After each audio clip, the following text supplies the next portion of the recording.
Masuk ke NBA memang adalah hal yang sangat susah. Tidak ada seorang pemain basket yang tidak ingin bermain di liga tertinggi tersebut. Karir pemain kebanyakan diawali dengan NBA Draft. Tentu dalam NBA Draft tersebut, pemain-pemain yang sangat hebat dan menonjol di tim kampus atau SMA mereka akan mendapat urutan draft yang tinggi. Sebaliknya, bila mereka tidak terlalu menonjol, mereka akan mendapat urutan draft yang rendah. Namun kita tahu, beberapa pemain ada yang malah melampaui ekspektasi atau disebut draft steal, atau malah berada jauh di bawah ekspektasi dan disebut bust. Dalam episode kali ini, kami akan membahas 5 bust dan draft steal terbesar dalam sejarah NBA.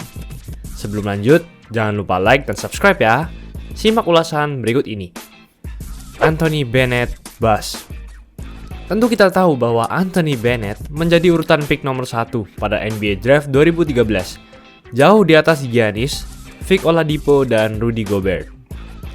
Karirnya di kampus yang hanya 1 tahun juga sangat gemilang, di mana ia mencatatkan 16 points dan 8 rebounds per game. Padahal ia bermain sembari diterpa cedera. Ia pun juga dibilang pemain paling efisien di kampus. Akhirnya, ia memutuskan untuk memasuki NBA.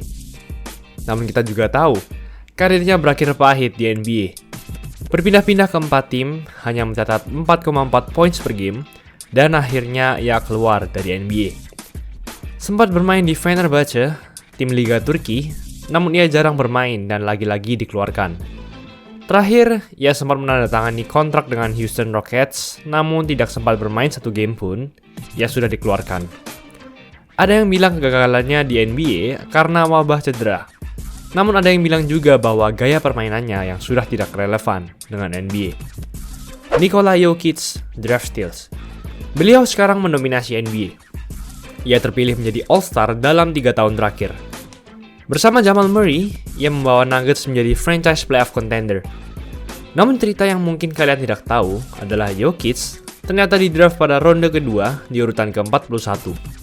Sesaat sebelum masuk di NBA pun, performanya di liga tertinggi Serbia juga tidak terlalu mendominasi. Ia hanya mencatatkan 11 poin dan 6 rebounds per game, statistik yang rata-rata. Karir Jokic pun di musim-musim awalnya di Nuggets juga biasa saja. Pada saat rookie, ia hanya mencatat statistik yang lumayan dengan 10 points per game. Angka tersebut namun menaik drastis, terutama pada tahun 2019. Ia berubah menjadi center all around, bisa menembak, bisa mengumpan, bisa playmaking, dan lain-lain. Tidak heran, ia pun dinobatkan sebagai nominasi MVP musim ini. Sam Bowie, bust. Angkatan draft 1984 dikenal sebagai angkatan draft terbaik sepanjang sejarah NBA. Nama-nama besar seperti MJ, Hakeem Olajuwon, Charles Barkley, John Stockton, semuanya masuk pada 1984. Namun ada seorang pemain yang bahkan di draft lebih tinggi dari MJ, tepatnya di urutan kedua, namun ia menjadi salah satu bust terbesar sepanjang sejarah. Sam Bowie masuk ke Portland Trail Blazers. Sebenarnya, Sam sudah berkutat dengan cedera patah kaki sejak di kampus. Ia bahkan sempat tidak bermain 2 musim penuh. Lalu saat ia kembali, ia memang membawa timnya ke babak Final Four NCAA.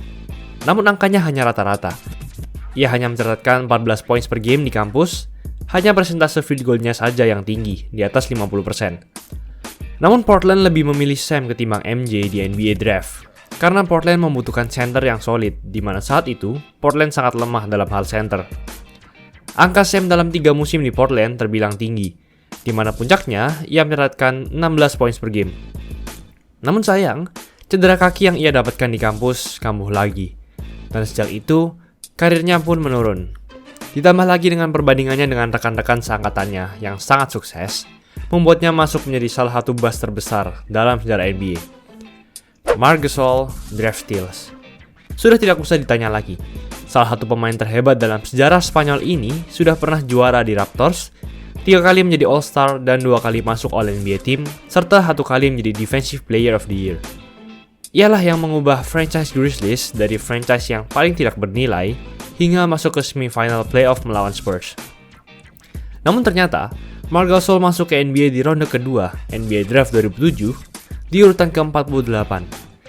Tidak diketahui alasan asli mengapa ia bisa jatuh ke ronde kedua, padahal tepat sebelum bermain di NBA, ia menjadi MVP di Liga ACB, Liga tertinggi Spanyol. Permainannya pun tidak langsung jago. Ia perlahan-lahan berkembang, dan akhirnya menjadi All-Star pada 2012.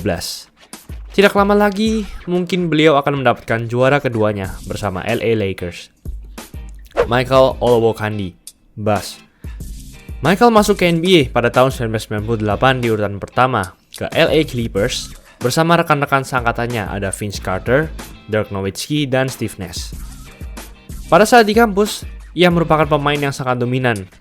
Ia berhasil membawa timnya melaju ke turnamen NCAA dengan raihan 22 points per game dan mendapatkan penghargaan Big West Conference Player of the Year.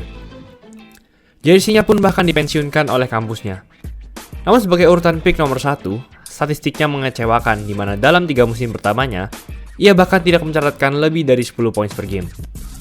Sempat dikatakan bahwa pada saat off-season 2002, Olowokandi sangat berkembang dan hebat saat off-season dan berlatih bersama tim. Namun sayang, ia terkena cedera lutut.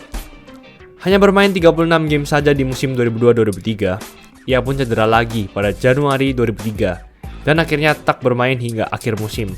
Padahal ia sedang mencatatkan raihan tertinggi karirnya dengan 12 points per game.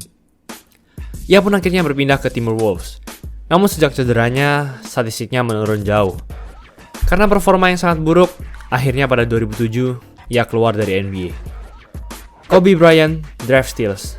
Kobe masuk dalam perbincangan greatest of all time bersama LeBron dan MJ. Namun saat masuk ke NBA, Kobe tidak memiliki urutan draft pick yang setinggi MJ dan LeBron. LeBron masuk di urutan ke-1, MJ masuk di urutan ke-3, sedangkan Kobe hanya di urutan ke-13. Alasan ia jatuh ke urutan 13 adalah saat ia masuk NBA, usianya masih 17 tahun dan diperkirakan susah beradaptasi dengan NBA. Ia juga terbilang kurus, dan ia juga langsung bermain dari SMA, tidak bermain di kampus dan tidak seperti rekan-rekan seangkatan draftnya. Terbukti di musim rookie-nya, ia hanya menjadi starter sebanyak 6 kali saja, dan hanya mencatatkan 7,6 points per game. Namun di musim keduanya, ia berubah dan raihan rata-rata poinnya meningkat 2 kali lipat. Ia pun menjadi All-Star termuda yang menjadi starter di musim keduanya. Dan kita semua tahu, sisanya adalah sejarah. Kwame Brown, Bass. Pada tahun 2002, Brown masuk ke Wizards di urutan pertama. Ternyata, Michael Jordan yang menjadi owner dan presiden Wizards saat itu, yang menginginkan Brown masuk ke NBA dan memprediksi ia akan merubah franchise Wizards menjadi franchise yang hebat. Ia tidak pernah bermain di kampus, namun pada saat di SMA, ia menjadi monster yang mendominasi. Ia menjadi pencetak rebound dan blok terbanyak sepanjang sejarah SMA-nya. Ia memiliki raihan hampir 21 points per game di musim akhirnya. Namun saat masuk ke NBA, entah mengapa raihannya menurun drastis. Ia hanya mencetak 4,5 points per game di musim pertamanya. Brown pun sempat meningkat di musim ketiganya dengan 11 points per game. Namun ia menolak kontrak 5 tahun $30 juta yang diberikan Wizards dan merasa ia harus mendapatkan lebih. Namun, semusim setelahnya, performanya malah menurun lagi. 10 musim setelah ia menolak kontrak tersebut, ia bahkan tak pernah mencatatkan lebih dari 9 points per game. Tentu sebagai urutan pick nomor 1, raihan tersebut membuatnya menjadi salah satu bust terbesar dalam sejarah NBA. Draymond Green, Draft Steals. Ada alasan mengapa Draymond berada di urutan kedua di atas Kobe Bryant. Draymond masuk ke NBA pada tahun 2012 di ronde kedua urutan pick 35 ke Warriors. Hal tersebut akibat performa Green di kampus yang tidak terlalu dominan. Ia hanya terkenal sebagai rebounder yang baik, namun tidak lebih. Di awal karirnya di Warriors, ia juga jarang sekali bermain. Namun beruntungnya, ia mulai dipercaya pelatihnya, karena ia menggantikan posisi Brandon Rush dan Richard Jefferson yang cedera. Ia terus berkembang hingga di musim keduanya, akhirnya ia menjadi juara bersama Warriors. Ia menjadi All-Star pertama kali pada tahun 2016. IQ-nya yang sangat tinggi berkontribusi besar dalam membawa Warriors menjadi 3 kali juara. Greg Oden, Bass. Sedih sekali mendengar Portland Trail Blazers selalu sial mendapatkan Bass. Oden masuk ke NBA pada tahun 2007 di urutan pertama ke Blazers. Sesaat sebelum masuk ke NBA, kehebatannya disandingkan dengan Kevin Durant, rekan seangkatannya.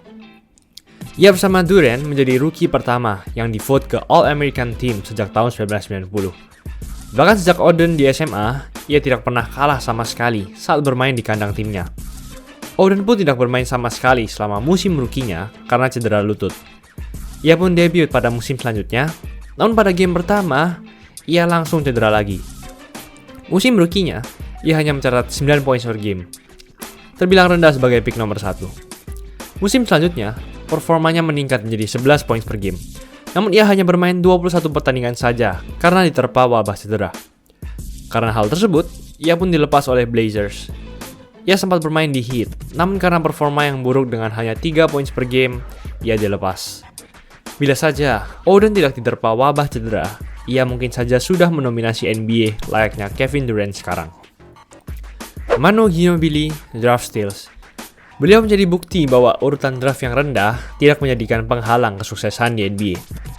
Manu Ginobili masuk ke NBA pada tahun 1999, ronde kedua, urutan ke-57.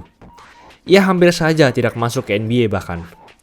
Alasan ia jatuh ke urutan pick tersebut tentu karena ia berasal dari Argentina, negara yang lumayan hebat, namun berada di Amerika Selatan, yang membuat para scouts NBA meragukan apakah ia bisa sukses di NBA. Manu pun memutuskan untuk tidak bermain di NBA dan memilih bermain di Italia, padahal ia sudah di draft. Ia baru debut pada musim 2002-2003. Di musim rookie-nya, ia sempat kesulitan untuk beradaptasi dengan gaya permainan di NBA. Ia sering bermain di bangku cadangan. Namun Popovich, pelatih Spurs, melihat potensinya dan mulai sering memainkannya di saat di playoff. Ginobili pun sukses menjadi pemain kunci yang berasal dari cadangan dan membantu Spurs mendapatkan juara pada tahun 2003. Hal tersebut membuat Ginobili mendapat kepercayaan lebih dari pelatihnya, dan karirnya pun terus menaik dan menaik hingga ia menjadi juara 4 kali bersama Spurs, 2 kali menjadi All-Star dan 2 kali menjadi All-NBA Team. Bayangkan saja, bila tidak ada Manu Ginobili, mungkin Spurs tidak akan bisa mendapatkan juara sebanyak ini. Itulah ulasan mengenai episode kali ini. Jangan lupa like, comment, dan subscribe agar channel ini bisa berkembang dan menghasilkan video menarik lainnya. Thanks for watching, I'll see you in the next video.